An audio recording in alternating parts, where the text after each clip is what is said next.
Greetings. Let's go to 1 Samuel chapter 5.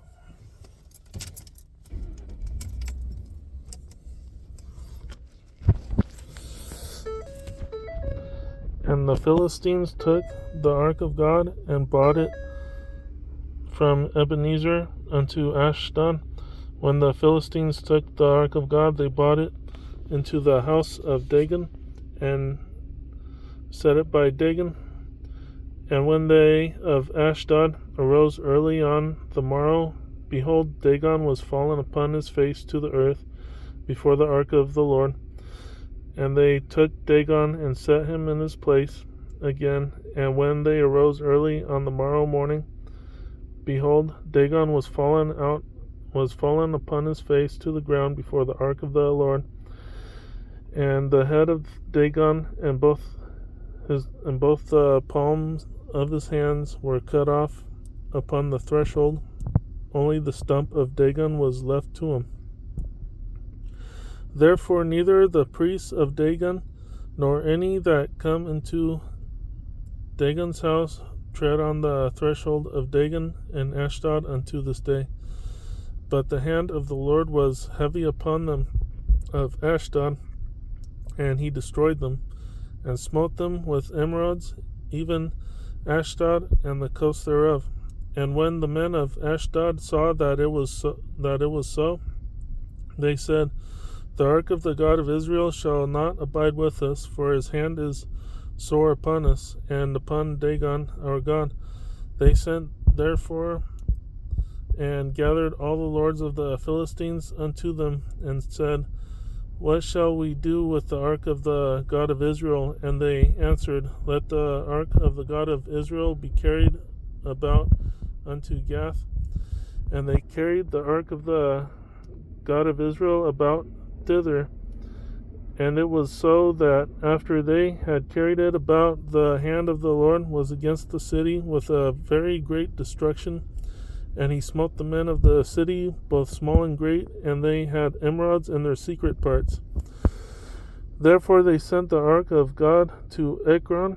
And it came to pass, as the ark of God came to Ekron, that the Ekronites cried out, saying, They have brought about the ark of the God of Israel to us to slay us and our people. So they sent and gathered together all the lords of the Philistines, and said, Send away the ark of the God of Israel, and let it go again to his own place, that it slay us not and our people, for there was a deadly destruction throughout all the city. The hand of God was very heavy there, and the men that died not were smitten with the emerods, and the cry of the city went up to heaven. So this is what happens when you equate a false god to the God of Israel. God gets jealous. He doesn't even want anybody equating any god to him. And so I assume it was God that knocked that statue down of their false god and cut off his hands and whatnot, and gave them emerods, or what is that, maybe sores on their private parts. And that was how mad he was. And it says numerous times throughout the Bible, don't worship other gods, and because God gets very angry with that. Let's see, verse 12. And the men that died not were smitten with the emerods, and the cry of the city went up to heaven.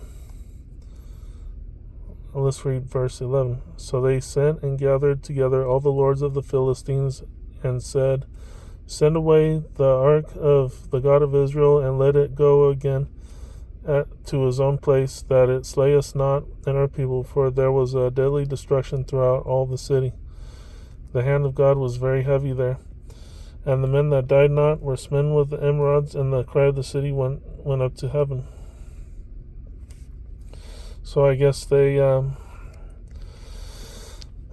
feared God of Israel so much that they I don't know. I was trying to understand. But anyways, the moral of the story is I believe God knocked the statue down, and the hands and some body parts were cut off that statue, and